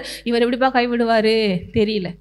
ஒவ்வொரு இடத்துலையும் வரும்போது முறுமுறுப்பு, ஒவ்வொரு இடத்துலையும் வரும்போது வெறுப்பு, கசப்பு. மோசே மேலே தான் காட்டுறாங்க. உன் பேச்சை தான் நம்பி வந்தோம், உன் பேச்சை தான் நான் நம்பி வந்தோம், நீ தான் என்னை கூட்டிட்டு வந்த, நீ தான் நான் கூட்டிட்டு வந்தேன். மோசேக்கு சில இடங்களெல்லாம் படித்து பாருங்க பழைய ஏற்பாட்டில். அவரே வெறுத்து போய் அழவரே அப்படின்பார். ஆண்டவர் பலப்படுத்தி தான் கொண்டு போவார். இன்றைக்கி நம்ம பெரிய தேவதாசன் கொண்டாடுறோம், நாளைக்கு பெரிய பாஸ்டர் நீங்கள் பெரிய ஆள்னு கொண்டாடுவீங்க. ஆனால் தேவன் தான் பாருங்கள் அவங்களுக்குள்ளேருந்து வழி நடத்தி கொண்டு வரணும், அந்த பொறுமை எல்லாத்தையும் கொடுக்கறது. அப்போ இங்கேயும் முறுமுறுப்பு. அப்போ பாருங்க, எண்ணத்தை குடிப்போம் என்றார்கள். என்ன சொல்கிறாங்க? என்ன குடிக்கிறது? இப்படி நாங்கள் தர்ஸ்டியாக இருந்து தாகமாக இருந்து சாக சொல்கிறீங்களா அப்படின்னு சொல்லிட்டு மோசே கர்த்தரை நோக்கி, நாங்கள் வேறு யாரை தான் கூப்பிட முடியும்? எங்களை அழைச்சவரை தானே கூப்பிட முடியும். ஆண்டவரே நீங்கள் தானே கூப்பிட்டீங்க. நான் வாட்டில் ஒழுங்காக ஸ்கூல் நடத்திட்டு இருந்திருப்பேனா, நான் வாட்டில் ஒழுங்காக பேர வேலை பார்த்துட்டு இருப்பேன். இதெல்லாம் எனக்கு தேவையானவரே அப்படிங்கிற மாதிரிலாம் தோணும் 1000 விஷயம். நீங்கள் தானே கூப்பிட்டீங்க. இப்போ பாருங்கள், லேடின்றாங்க, ஜென்ஸுங்கிறாங்க, இதுங்கிறாங்க, அதுங்கிறாங்க. இதெல்லாம் எதுக்கு? எல்லாம் தெரியும். அப்படி இருந்தும் நான் எஸ்டாப்ளிஷ் பண்ணுறது தான் கூப்பிட்டேன், நான் பார்த்துக்கிறேன்னு சொல்லுவேன். அப்போ மோசையும் அதுதான். நான் வாட்டில் ஆடு மேய்ச்சிட்டு இருந்தேன்னா, நீங்கள் தானே சூரஜ் அடியில் வந்து பேசுனீங்க, வா நான் பார்த்துக்கிறேன்னு. ஆமாப்பா, ஒன்றும் பிரச்சனை இல்லை, அவங்க மாறலாம், ஆனால் நான் மாற மாட்டேன்ப்பா, நான் உங்க கூட இருந்தது. இப்போ என்ன, அந்த மாற்ற தானே செய்யணும். உடனே என்ன பண்ணுறாரு பாருங்க, மோசே கர்த்தரை நோக்கி கூப்பிட்டான். அப்பொழுது கர்த்தர் மோசைக்கு ஒரு மரத்தை அதை அவன் தண்ணீரில் போட்ட உடனே அது மதுரமான, அவ்வளோதான், முடிஞ்சு போச்சு. அந்த மரத்தை விட வெட்டு போடு. இதில் என்ன கொஞ்சம் நீங்கள் யோசிக்கலாம், ஏன் தேவன் நினச்சாருன்னா சரி அப்படியே மாட்டோம். போன தடவை செங்கடலில் விளக்கும்போது என்ன சொன்னார்? அந்த கோலை உயர்த்தி பிடி விளக்குன்னார். இந்த தடவை இந்த மரத்தை, இது எல்லாமே பாருங்கள் சிலுவைக்கு அடையாளமாக தேவன் செய்தது. இன்னைக்கு இந்த சிலுவை மரத்தை உங்கள் வாழ்க்கையில் நீங்கள் கொண்டு வந்து வைக்கும் பொழுது மாறா போன்ற கசப்பான வாழ்க்கையாக இருந்தாலும் அது மதுரமாய் மாறுகிறது. இது எல்லாம் இன்னைக்கு சிம்பாலிக்காக ஆண்டவர் செஞ்சு காமிச்சார். ஒரு மரம் அது வரப்போகிற சிலுவை மரம். உங்கள் வாழ்க்கை கூட இவ்வளோ ஒஸ்ட்டாக இருக்கலாம், ட்ரையாக இருக்கலாம், என்ன பண்ணுறதுன்னு தெரியாமல் இருக்கலாம். ஆனால் தேவன் உங்களுக்காக ஒரு சிலுவையை ஏற்பாடு பண்ணி, ஆயத்தம் பண்ணி, பரிகாரி ஏற்பாடு பண்ணி, அவர் மூலமாக உங்களை ரட்சித்து உங்கள் வாழ்க்கையை இப்படி மதுரமாய் மாற்ற எல்லா திட்டங்களையும் செய்து முடிச்சிட்டாருன்னு இன்றைக்கு உங்களுக்கு தெரியும். ஆனால் அன்றைக்கி அவங்களுக்கு தெரியாது. ஒன்றும் பிரச்சனை இல்லை, ஆண்டவர் மாற்றக்கூடியவர், அவர் வல்லவர், அவர் எனக்கா என்னாலும் செய்வார்னு அந்த வாயில் வந்து வார்த்தை வரமாட்டேங்குது. என்னதான் வருது? முறுமுறுப்பு, எரிச்சல், கோவம், எங்களை இப்படியா பண்ணிட்டீங்க அப்படின்னு தான் வருது. அதுக்கடுத்து இன்னொரு பெரிய பிளான் இருக்குது. ஏன்னா இன்றைக்கி நான் எதுக்கு சொல்ல வரேன்னா, நம்ம ஆராதிக்கிற தேவன் நம்ம தகப்பனாக இருக்கிறார். தகப்பன் கையில் உங்கள் வாழ்க்கையை கொடுத்துருக்கீங்க, நம்பி போயிட்டே இருங்க. சில நேரங்கள் இந்த மாதிரி சுச்சுவேஷன்ஸ் ட்ரையாக இருக்கிற மாதிரி வரலாம். ஆனால் இன்னும் நல்லா புரிஞ்சுக்கோங்க, நான் கஷ்டப்படுறது என்னை விட என் தகப்பனுக்கு ரொம்ப கஷ்டம். அதையும் மீறி சில சூழ்நிலைகளை என்னை கொண்டு போகிறாரா, எனக்கு ஏதோ பாடங்களை கற்றுக் கொடுக்குறாரு, எனக்கு ஏதோ விசுவாசத்தை கற்றுக் கொடுக்குறாரு, என் வாழ்க்கையில் ஏதோ விஷயத்தில் எனக்கு மறுரூபத்தை கொண்டு வராரு, வெளிப்பாடுகளை கொண்டு வராரு, என் ஃபோக்கஸ்டை வேற எங்களை மாற்ற வைக்கிறார், என்னை இன்னும் அதிக அடுத்த லெவலுக்கு கொண்டு போகிறார் என்ற அர்த்தம். அந்த மைண்ட் செட்டில் பார்க்காம நம்ம நெகட்டிவாக பார்த்தா அப்படியும் தேவன் விட மாட்டாருங்க, காப்பாற்றுவார். இங்கே அடுத்து என்ன நடக்குது பாருங்க, மதுரமான தண்ணி இப்போ மாறாவின் தண்ணி இப்போ எப்படி மாறிடுச்சு? அங்கே தேவன் பேசுகிறார். அங்கே அவர்களுக்கு ஒரு நியமத்தையும் ஒரு நியாயத்தையும் கட்டளையிட்டு அங்கே அவர்களை சோதித்து, இந்த சோதிக்கிறது தான் விசுவாசம் டெஸ்ட் பண்ணுவார். சில நேரங்கள் பாருங்கள், நம்ம பிள்ளைகளை கூட டெஸ்ட் பண்ணுவோம். உண்மையிலேயே சரியாக இருக்கிறானா, ஃபோனை தான் பார்க்குறானா இல்லை வேறு எதையும் பார்த்துட்ருக்கானா. சில நேரங்கள் ஃபோனை கொடுக்க மாட்டோம்னு சொல்லுவோம். ஏன்? கெட்டு போயிடுவாங்க, அப்போ என் மேலே விருப்பம் இல்லை, அன்பு இல்லைன்னு அர்த்தமா? எவ்வளோ பெஸ்ட்டு அங்கங்கெல்லாம் பாருங்கள், அவங்கவுங்க வீட்டிலலாம் ஐஃபோன் வாங்கி கொடுங்க, அது வாங்கி, இருக்கிற ஃபோனை கூட ஓட்ட ஃபோனை கூட கொடுக்க மாட்டேங்கிறீங்களே, ஏன்? கெட்டு போகக்கூடாது. இப்படி 1000 விஷயங்கள் அது சொல்கிறதுக்கெல்லாம் பேரண்ட்ஸ் வேணாம் தான் சொல்லுவோம். ஏன்? அதுக்கு பின்னால் எவ்வளோ நல்லது இருக்குது கெட்டது இருக்குன்னு இவங்களுக்கு நல்லா தெரியும். ஆனால் அவங்களுக்கு அப்போ சில நேரம் ட்ரையாக இருக்கும். சில நேரம் தேவன் சில ஆசீர்வாதங்களை கொடுக்கும்போது சந்தோஷமாக இருக்கும். சில விஷயங்களெல்லாம் ஸ்டாப் பண்ணி வெயிட் பண்ணு, பொறுமையாயிரு, இதெல்லாம் என்னடா இப்படி இருக்குது, நம்ம நினைக்கிற மாதிரி நடக்க மாட்டேங்குது. ஏன்னா அதுக்கு பின்னால் 1000 நோக்கங்கள் இருக்குதுன்னு அர்த்தம். எல்லாத்தையும் விட பெஸ்ட்டாக சில விஷயங்களை செய்ய போகிறான்னு அர்த்தம். சில சூழ்நிலைகளையும் உங்களை சோதிச்சு அலோ பண்ணி இன்னும் அதிகமாக தேவனை நீங்கள் பிடித்து கொள்ள வைக்க போகிறாருன்னு அர்த்தம். உங்கள் மைண்ட் செட்டை மாற்ற போகிறார். உண்மையிலே தேவன் இங்கே இடத்துல என்ன எதிர்பார்த்தாரு? அவங்க ஈர்த்திலிருந்து 10 வாதைகளை கொண்டு கூட்டிகிட்டு வந்த தேவன், செங்கடலை பிளந்து கூட்டிகிட்டு வந்த தேவன், இந்த நேரத்தில் என்னை தண்ணி கொடுக்க வல்லவர் அப்படின்னு ஒரு வார்த்தை வரல. இல்லை கசப்பான தண்ணீர்னா கூட மதுரமாக மாற்ற வல்லவருன்னு வரல, முறையிட தான் செய்கிறாங்க. தேவன் தான் கடைசியில் என்ன பண்ணி விடுறாரு, அற்புதம் செஞ்சு சரி பண்ணி விடுறாரு. ஆனால் இதுவே அவங்களுக்கு விசுவாசில் ஆக்டிவேட் பண்ணி நடந்திருந்தால் எப்படி இருந்திருக்கும்? புதிய ஏற்பாட்டிலே சீசர்களுக்கு பாருங்கள், ட்ராவல் பண்ணி போட்டில் போயிட்டுருக்காரு, திடீர்னு புயல், திடீர்னு காற்று, படகு என்ன ஆகுது, ஆடுது. நிறைய பேரோட வாழ்க்கை கூட இப்படி ஆடும். ஏசு இருக்காரா? ஐயோ நான் சாக போகிறோமே, கவலை இல்லையா, இவர் வேறு தலையணை வச்சு தூங்குறாரே. இங்கங்க அந்த போட்டில் நடந்த இன்சிடெண்ட்டை தான் நான் பேசிகிட்டு இருக்கேன். தலையணி வேற வச்சு மனுஷன் எப்படி தூங்குறாரு, கொரட்டை போட்டுக்கிட்டு. நீங்கள் ஐயோ அம்மா, ஐயோ புயல் அடிக்குது, காற்றடிக்குது, ஆண்டவரே இருக்கீங்களா, கேட்குதா என் பேச்சு, என் ஜெபம் கேட்குதா? ஒன்றும் கேட்கல, பேசாமல் இருக்காரு. ஏன் சில நேரம் அமைதியாக இருக்காரு? அவருடைய எய்ம் என்ன? ஏசு நாமத்தில் இது அமைதியாகட்டும்னு வாயை திறந்து சொல்லுவாங்கன்னு பார்க்குறாரு. இது எல்லாம் பேன்னு கற்று பரவாயில்ல, ஆண்டவர் எந்திரிச்சு வந்து அடக்கிட்டார். அப்போ கூட என்ன சொல்றாரு, ஏன் சந்தேகப்பட்ட, உன் விசுவாசம் எங்கே போயிட்டு. நேற்று கூட பேசிகிட்டு இருந்தான் பாப்பா, இந்த இஸ்ரேல் மாதிரி இடங்களெல்லாம் பார்த்தோம் பாருங்க, 24 மணி நேரம் சண்டை போட்டுகிட்டே இருக்காங்களே. நமக்கு என்னைக்காவது ஒரு நாள் ஏரோப்ளைன் விழுந்து இப்படி ஆச்சுனாலே நமக்கு பயமாக இருக்குது. இது 24 மணி நேரம் அவங்க ஊர்லலாம் எது மேலே எது விழுன்னு தெரியாது, எந்த கட்டடம் அஃபெக்ட் ஆகும் தெரியாது. அப்போ தான் நான் பேசணும், அவங்கெல்லாம் வந்து சின்ன வயசுலேருந்தே பிறந்த குழந்தையிலேருந்து இதை பார்த்து அவங்களுக்கு எப்படி இருக்கும்னா, அவங்க எப்படி எப்பயுமே ஒரு போர் இந்த மாதிரி விஷயங்கள்னால எப்பயுமே சாகிறதுக்கு ஆயத்தமாக இருப்பாங்க, எதையும் ஃபேஸ் பண்ணுறதுக்கு ஆயத்தமாக இருப்பாங்க. ஒரு சைரன் ஒளிச்சா உடனே போய் அண்டர் கிரவுண்டில் போய் ஒளிஞ்சிக்கிடுவாங்க. இவங்களாம் இப்போ ரெகுலராக ஸ்கூலுக்கு போக முடியுமா, காலேஜுக்கு போக முடியுமா, எதாவது படிக்க முடியுமா? அவங்களுக்குலாம் அப்படிலாம் கிடையாது. எல்லாமே ஆனால் பயங்கர டேலண்டட். அங்கேருந்து தான் எல்லாமே நமக்கு டெக்னாலஜியே வருது. தேவன் அப்படி கொடுக்குறாரு. இப்போ எப்பயுமே அலர்ட்டாக இருப்பாங்க, ரொம்ப பிரேவாக இருப்பாங்க, ரொம்ப தெளிவாக இருப்பாங்க, ரொம்ப அவேராக இருப்பாங்க. நம்மள மாதிரிலாம் சோம்பேறி மாதிரிலாம் இருக்க மாட்டாங்க. ஏன்னா எனி டைம் எவன் வந்து அட்டாக் பண்ண வந்துட்டேன்னா எப்படி இருப்பாங்க? அப்போ இந்த சூழ்நிலைகள்லாம் அவங்கள ஒரு வகையில் எப்படி மாற்றுது, பலவான்களாக மாற்றுது. சில நேரங்கள் சில சூழ்நிலைகள் வழியாக விசுவாச டெஸ்ட் வழி உங்களை அனுப்பும் போது உங்களை ஸ்பிரிச்சுவலாக ஸ்ட்ரென்தன் பண்ணுறதுக்கு, நீங்கள் அவேக்கன் ஆகிறதுக்கு, நீங்கள் தேவனை இன்னும் அதிகமாக பிடிச்சிக்கொண்டு பலப்படுறதுக்கு. சில பேருக்கு புரியுது, நீ இன்னும் சிறு குழந்தையா இருக்காத, இப்போ நீ பெரிய ஆளாயிட்ட, எந்திரிச்சு ஓடு. இப்போ நீ தனியாகவே கையை விட்டு, நான் கையை விட்டுறேன், நீ தனியாகவே என்ன பண்ணலாம், சைக்கிளு ஓட்டலாம். இப்போ இன்னும் கொஞ்சம் கான்ஃபிடென்ட், பெரிய ஆளாயிட்ட, இப்போ நீ கீழே விழுந்தாலும் பரவாயில்ல, மறுபடியும் எந்திரிச்சு நான் தூக்கி விடுறேன், இன்னும் கொஞ்சம் ஓட்டு, தனியாக அப்படி ரெக்க கட்டி பறக்கிற அளவுக்கு உங்களை கொண்டு வர்றதுக்கு தேவன் விரும்புகிறேன். அப்போ நம்ம கீழே சில விழுந்து எங்கள் அப்பா பாரு கீழே தள்ளி விட்டார் அப்படிலாம் இல்லை. உங்களை தனியாக செயல்பட்டு இயேசுவை போல் அந்த உலகத்தில் வெளிப்படும்படி விரும்புகிறேன். சில சூழ்நிலைகள் அப்படியெல்லாம் இருக்கும், ஆனால் ஒரு நாள் அது கெடுதலில் போய் முடியாது. இங்கே கூட தேவன் சோதிச்சார், அவங்கள தண்ணி கொடுக்காம இருந்தார், கொடுத்தார். அப்போ அவங்களுக்கு சில இன்ஸ்ட்ரக்ஷன் சொல்கிறாரு, நீ உன் தேவனாகிய கர்த்தரின் சத்தத்தை கவனமாய் கேட்டு அவர் பார்வைக்கு செம்மையானவைகளை செய்து அவர் கட்டளைகளுக்கு செவி கொடுத்து அவருடைய நியமங்கள் யாவையும். பழைய ஏற்பாட்டில் சொல்கிறாரு, இதெல்லாம் செஞ்சேனா, நான் எகிப்திற்கு வரப்பண்ணின வியாதிகள் ஒன்றையும் உனக்கு வரப்பண்ணேன், நானே உன் பரியாராகிய கர்த்தர். இந்த இடத்துல நீங்கள் கொஞ்சம் யோசிக்கணும், இங்கே வந்து பெரிய அளவுக்கு வந்து சுகப்பட்ட மாதிரிலாம் இல்லையே, பலவீனப்பட்ட மாதிரி இல்லையே, எதுக்கு இந்த இடத்துல பரிகாரியாகிய கர்த்தர்னு சொல்லி சொல்கிறீங்க? ஃபிசிக்கல் ஹீலிங்கை மட்டும் பேசலைங்க அவர், இங்கே வந்து அவங்களுடைய ஹார்ட் ஹீலிங்கை பற்றி பேசுகிறார். உன் ஹார்ட் எப்படி இருக்குது, கடினமாக இருக்குது, தேவனை நம்ப முடியாதா இருக்குது, தேவனை விசுவாசிக்க முடியாதா இருக்குது, தேவன் இவ்வளோ செஞ்சாலும் அதை புரிந்து கொள்ள முடியாதா இருக்குது. அப்போ தேவன் எப்பவுமே ஹீல் பண்ணுறவர்னா ஒன்லி உடம்பை மட்டும் ஹீல் பண்ணுறவர் இல்லை, உங்கள் ஹார்ட்டு, உங்கள் மைண்டு, உங்கள் பாடி, உங்கள் ஸ்பிரிட் எல்லாத்தையும் சேர்த்து ஹீல் பண்ணுறவர். இப்போ இந்த இடத்துல பைபிள் சொல்கிறாங்க, உன் இருதய கடினம், விசுவாசிக்க முடியல, தேவனை அன்பு கூற முடியல, பிடிச்சுக்கிற முடியல, எந்த சூழ்நிலைக்கா நிற்க முடியல. அதனால தான் சொல்கிறாரு, நான் சொல்கிறத கேட்டு என் நியமங்கள் யாவையும் கை கொண்டு நீ இப்படிலாம் இருக்கணும். இதுதான் உண்மையான விசுவாசம், இதுதான் ரியல் கிறிஸ்டியன் லைஃப். இப்படி இருக்கிறதுக்கு நான் உனக்கு ஹெல்ப் பண்ணுறேன், நான் உனக்கு ஹார்ட்டை ஹீல் பண்ணுறேன், நானே பரியாராகிய கர்த்தர். இந்த கீழ்ப்படியாமல் தான் அடிக்கடி அவங்க வாழ்க்கையில் எல்லா பிரச்சனையும் கொண்டு வருது. எகிப்திற்கு வரப்பண்ணின வியாதினா அவங்க வாழ்க்கையில் எகிப்திற்கு ஆண்டவர் போட்டு பாட்டு பட்டி தான் இவங்களை வெளில கொண்டு வந்தார், அடித்து செஞ்சு. ஏன் அவங்களோட தேவனை இல்லை, ஆனால் நீ அப்படி நடந்துக்கிறது, உங்க கூட நான் இருக்கிறேன். பிரச்சனை போராட்டம் வந்தால் பயப்படாது, என்னை நோக்கி கூப்பிடு, ஆபத்து காலத்தை என்னை நோக்கி கூப்பிடு, நான் உன்னை விடுவிப்பேன், நீ என்னை மகிமைப்படுத்துவாய். எதனால நமக்கு அப்படி செய்ய தெரியணும், அதுக்கு ப்ராக்டிஸ் பண்ணுறாரு. உருமுறுக்க சொல்லலை, பயப்பட சொல்லலை, கவலைப்பட சொல்லலை, புலம்ப சொல்லலை, அவர்னு கூப்பிட சொல்கிறார்.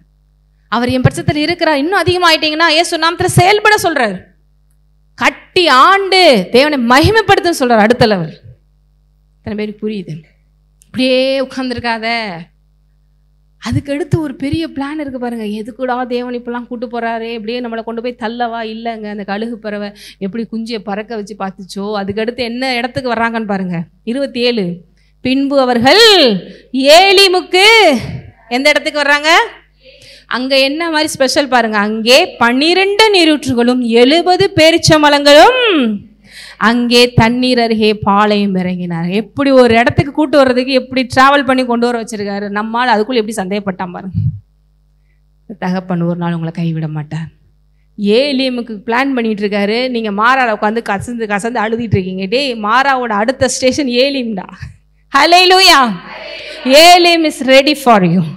ஏலியம் எப்படிப்பட்ட இடம்? எத்தனை நீர் ஊற்று? கொஞ்சம் தண்ணி கேட்டாங்க. நீர் ஊற்றுறது ஒன்றும் இல்லைங்க, 12.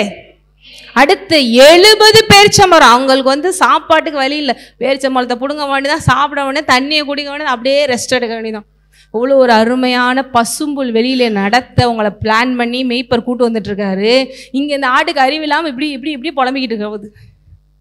ஏலிம் இதோ ஆயத்தமாக இருக்கிறது. மாராவை பார்த்து சோர்ந்து போயிடாதீங்க. எல்லாத்தையும் தாண்டி ஏலியமுக்கு கொண்டு வரதுக்கு தான் உங்கள் ப்ராசஸ் வாழ்க்கையில் நடந்துட்டுருக்கு. ஏன்னா அந்த தகப்பன் உங்களுக்கு பெஸ்ட்டாக கொடுக்க விரும்புகிறேன். தன்னையே கொடுத்த தேவன் ஏலியம் போன்ற வாழ்க்கையை கொடுக்க மாட்டாரா? ஸோ அடுத்து எல்லாரும் எதுக்கு ரெடி ஆகுங்க? ஏலியம்க்கு ரெடி ஆகுங்க. ஏலியம்னா என்ன? அவருடைய மகிமையின் ஐஸ்வர்யத்தை பார்க்கக்கூடிய ஒரு இடம், அந்த ஒரு லைஃப் ஸ்டைலு. நீங்கள் கொஞ்சம் தண்ணி கொஞ்சம் இதுக்கே புலம்புனீங்களே, போதும் போதும் குடி. 12 நீரூற்று பாலைவனத்திலங்க இது. அந்த இடத்துல மட்டும் 12 நீரூற்று, 70 பேர் சுத்தி பாலைவனம். நீங்கள் மட்டும் சந்தோஷமா இருக்கீங்க. ஹல்லேலூயா. தகப்பன் கையை பிடிச்சிட்டு எத்தனை பேர் சந்தோஷமா போக போறீங்க?